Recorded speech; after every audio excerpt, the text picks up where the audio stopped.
Women Innovators. Interviews with women with big messages and big missions, sharing their stories to inspire you to live your passion and step up to make the world a better place.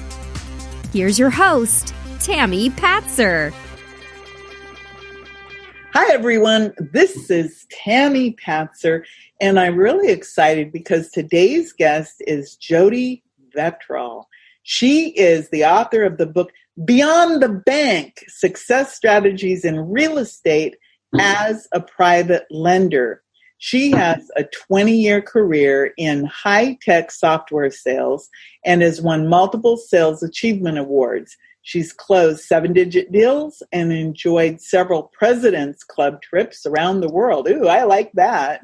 She desired a career outside of corporate America, so Jodi spent the past 17 years building up a real estate portfolio in both the United States and Canada as a passive investor with such strategies as buy and hold single-family homes, investing in multifamily buildings in syndication, and private lending to active investors rehabilitating homes.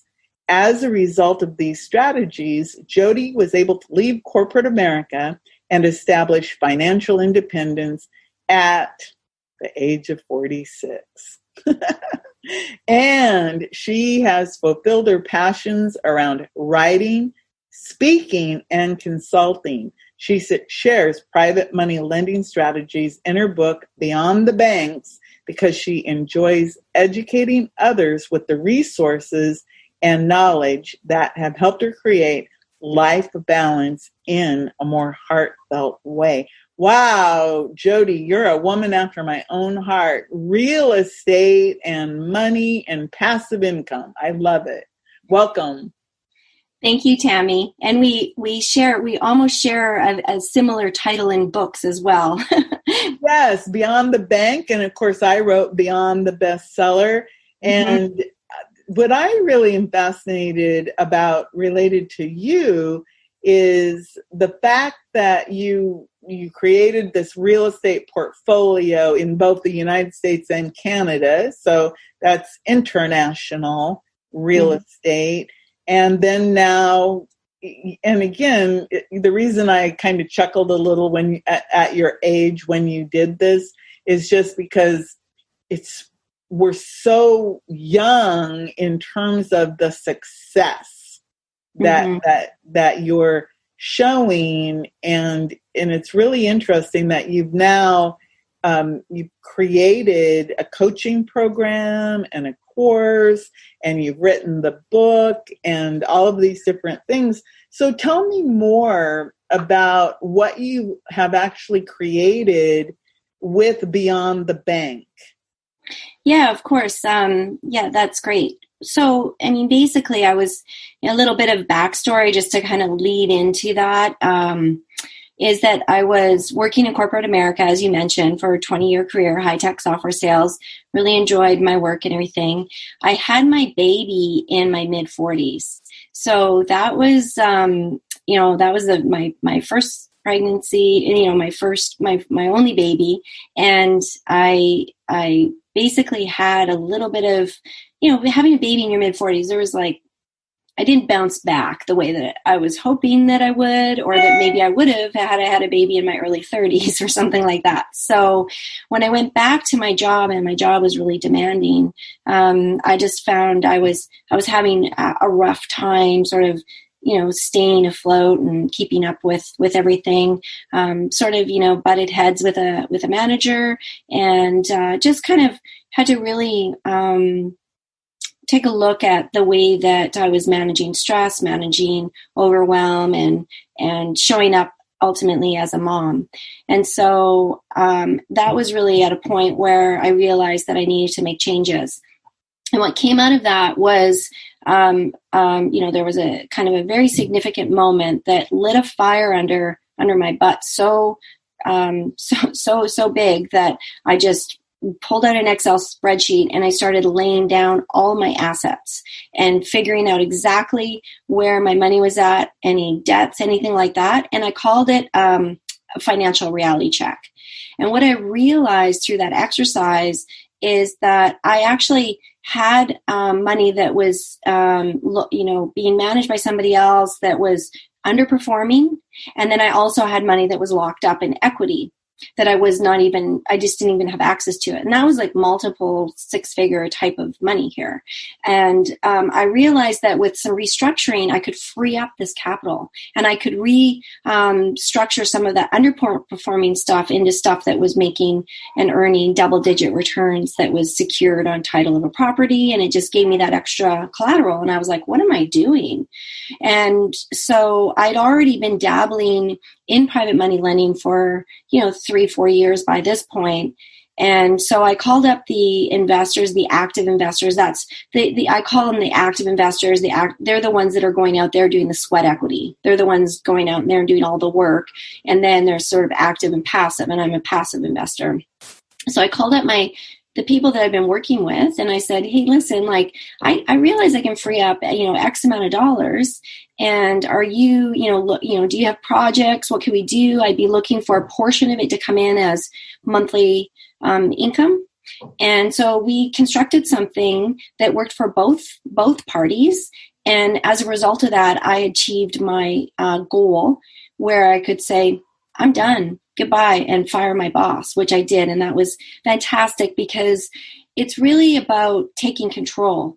And I didn't want to have somebody take my job away from me. I wanted to make sure that I was the one making that decision so that ultimately I could sit on a podcast like this and say, hey, I was the one that fired my boss. He didn't fire me. So I really wanted to take control of that.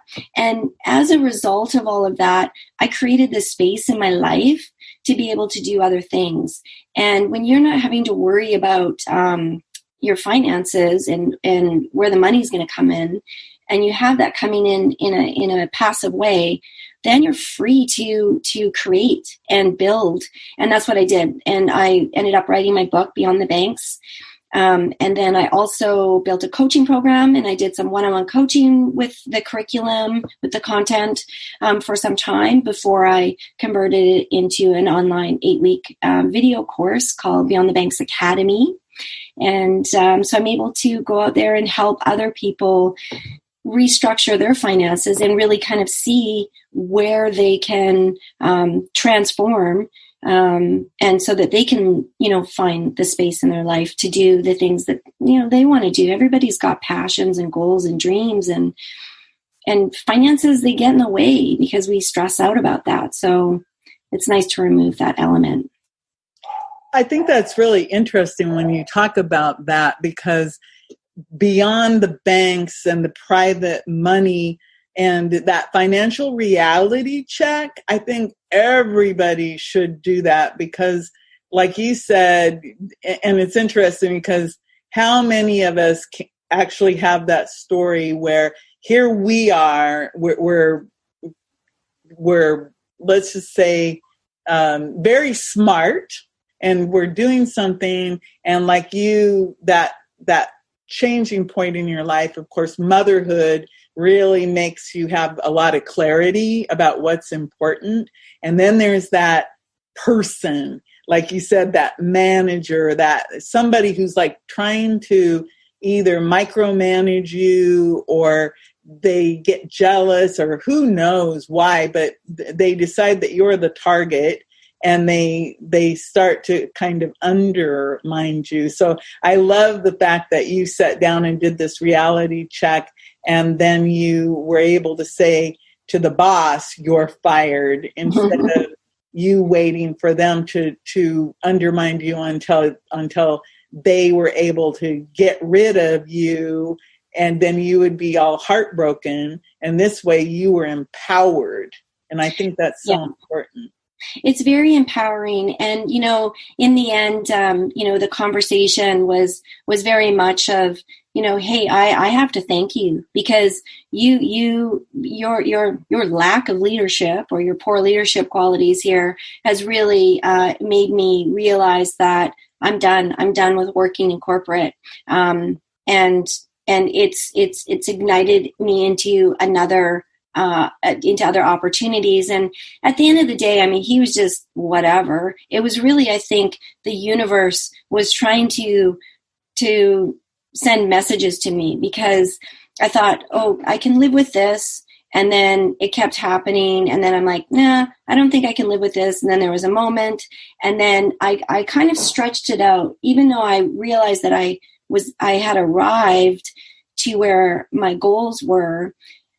I still kind of stretched it out over like 8 months, because I wanted to finish up the year, and I wanted to, it was a big decision to leave a 20-year career. And really, I had to really come to the point, Tammy, where I had to believe in myself. So I kept saying, oh, I want to go to the sales conference and do a cut check. And then, the stuff with him was still happening. And then I wanted to, and then finish. And then it just came to a point where I was like, Jodi, do you believe in yourself?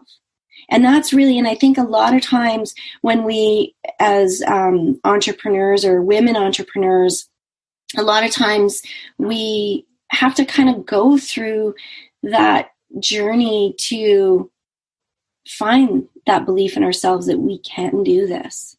And creating that financial independence, I kept saying to myself, well, Jodi, you're okay, because this is the money that's coming in, and it's okay, you can do this. And people, I constantly was needing that validation to know that I had something that could be useful to others. And if I had something that I was passionate about that could be useful to others, then I had something. And I did, and I do. And being able to help other people and help other women. And there's just something so cool about it. It's from my heart, so I'm going to get all emotional.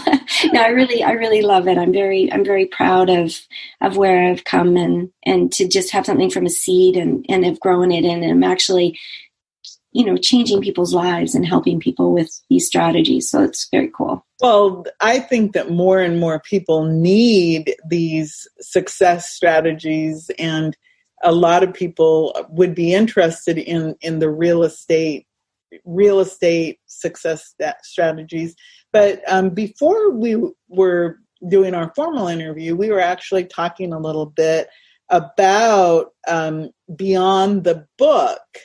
And this is something that you've also developed and that you work with people on. Can you tell me a little bit more about beyond the book? Yeah, definitely. So I've learned a couple of these things from a couple of these ideas from my publisher, and he had this, this great concept of, funding a book and finding sponsorship.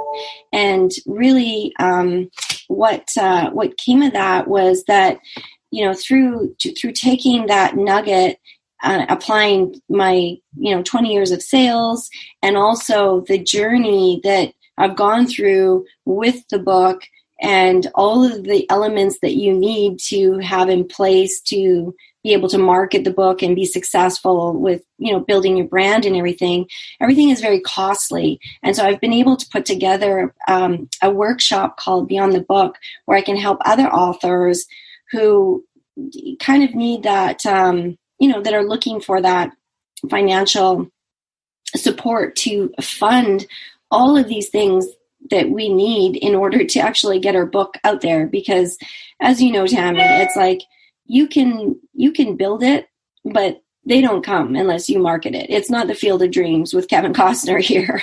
You can have the best book in the world, but unless you know what to do with this book and how to get it out there. And there's a process to that. And it's been a journey, and it's been an inexpensive one. And I didn't really, with my financial independence, I didn't take in consideration that I had no idea that all this stuff was going to cost the money that it cost. So being able to actually go out and find premium partners to partner with, where my readers were the same target audience as their their customers, and really work together and collaborate. And we were able to find all these areas and different platforms where I could be advertising and supporting their initiative and giving them a lot of touch points with my students and readers. And so it saves them time. They're able to get nice sales, and people are already ready to go. And, so anyways, I want to be able to share that with other authors, because I want people to be successful. And if you've got a dream project, you've got a dream book, your masterpiece you're trying to write, you want to be able to focus and concentrate on that, not have to worry about, how am I going to market this? And, oh gosh, how am I going to run my Facebook ads? Those are, you really, it's all of this stuff adds up. So it's nice to have some funds to support and build and grow your business. Well, I definitely hear you on that, because when I did my very first Women Innovators books, and I ended up with 10 volumes of the books, and everybody, we became international bestsellers, and then everybody was like, Tammy, now what? What do we do with this? And that's how I actually came up with the concept Beyond the Bestseller. So it sounds like your Beyond the Book and my Beyond the Bestseller actually probably are very complementary. Yeah. Each other. So we'll need to talk more about this at another time. But it sounds like they're actually complementary. So I wanted to ask you also about you're in a book project with Tam Luke, and it's Women Who Boss Up. Can you tell me what attracted you to Tam Luke's Boss Up project? Yeah, absolutely. I mean, first of all, I stumbled across Tam in one of the women entrepreneur groups, or she stumbled across me. I posted something, and anyways, and I jumped on a call with her, and I just was instantly blown away by her experience and her knowledge and the project that she was doing with these Boss Up books.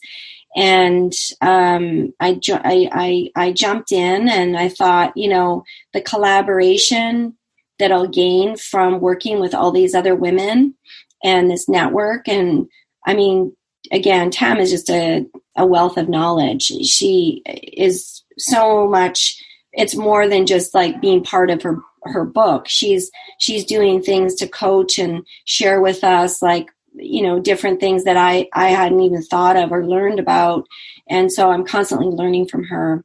And the women that are in the book, I'm just, as we're all getting to know each other, it's just a really nice thing. And when life comes back to normal, post-pandemic stuff, and we can all meet and do, a stage event and collaborate in that way as well, in person or retreats or whatever comes from it, it's going to be a lot of fun.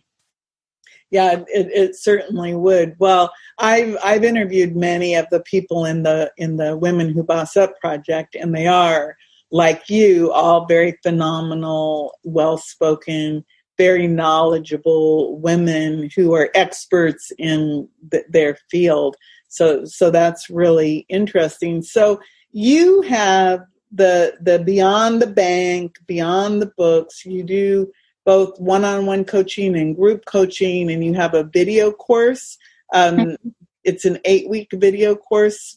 Is that on both of these concepts or Beyond the Bank? So Beyond the Banks right now, I have both a Canadian version and a US version of my program. And that can be, you can go to Jodi Vetterl, JodiVetterl.com/free. Free. Yeah, free dash masterclass. And you can jump into my free masterclass and learn about, just about the concepts of private money and how to find some hidden funds and things like that. And then if you're interested, you can also book a consult with either myself or one of my team members. And, just going to JodiVetterl.com, and reaching out to me if you're interested in Jodi at JodiVetterl.com if you're interested in learning more about the book, Beyond the Book, sponsorship or the funding program with the premium partners that I'll be running a workshop in a couple of months. And then, just on a side note, I also started a little kidpreneur program with my 5-year-old son, which again, when you have when you're not worried about finances and spending 40, 60 hours at work a week, you have space to create and do things. And that's really my big message. And having this kidpreneur program has been a lot of fun. We sell bamboo face masks, and he delivers by bike, scooter, or wagon. And then we also do shipping as well. But we do a lot of local deliveries, and it's fun. And we give to the food bank, and he gets to go down and learn about giving back and how it's helping other people. And just, it's a very nice thing to do and do with my son, and also my husband's involved as well. So it's a lot of fun. So a bamboo face mask, what is that, bamboo fabric or bamboo? Bamboo fabric. It's made from bamboo, like it's 95% bamboo, 5% rayon. And it's made by another kidpreneur who's 13 years old. Her name's Hannah Swan. She's an American, and her and her family, they've been digital marketers, digital nomads, and they live in Bali. And she was mentored by a fashion designer when she was starting at 8 years old. She has a little studio in Bali with employees, and she was doing high fashion. I mean, she's very serious. She's got 4 collections. She's done the fashion weeks, and she's basically got, when COVID happened, she shut down the studio because she didn't think it was appropriate to be designing clothes during these times, and then decided that it would be good to do masks. So then she could so they're employing like 100 Balinese, and she's an environmentalist, so she only uses sustainable materials. She doesn't use dyes, nothing with pesticides. It all has to be organic, sustainable materials. And anyways, her name's Hannah Swan. She does beautiful work. I mean, it blows your mind. And so, and I've always been inspired to do something like that, to do a kidpreneur program with my son.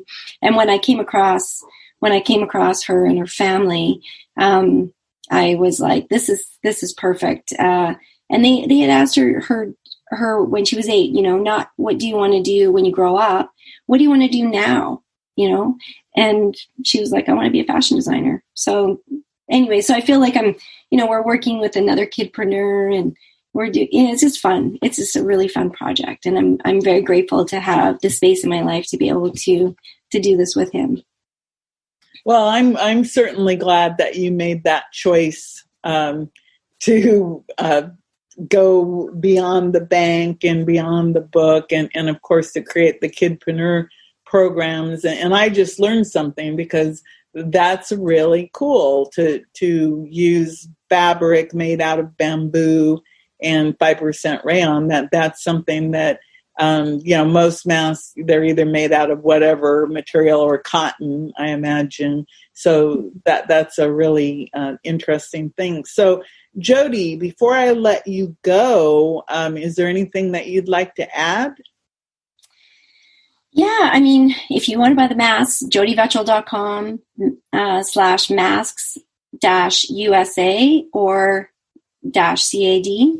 And I'm just, really grateful and honored to be on your show. I honestly, I was watching your promo videos and all the things that you've achieved and done. And I'm just like, wow, I need to know this woman.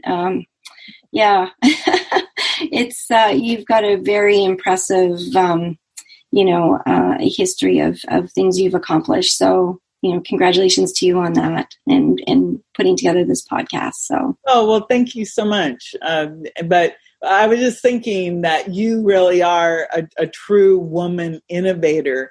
And when I first imagined it, women innovators, leaders, makers, and givers, women who make a daily difference, guess what? There you are. so you really fit that concept. And it's interesting that how well you do fit into that exact, what a woman innovator is to me. So again, thank you so much. And everybody go check out Jodi Vetterl, and it's JodiVetterl.com. And again, we'll have information in the show notes and the links, and you can check her out. And again, watch for Tam Luke's Women Who Boss Up book. It's coming out in August. So you'll be able to get a copy of the book and read more of Jodi's story. And with that, everyone, this is Tammy Patzer. Go make it a beautiful day. You've been listening to Women Innovators with Tammy Patzer. To learn more, please go to womeninnovatorsradio.com. And please do subscribe and share to spread the big messages and big missions to change the world.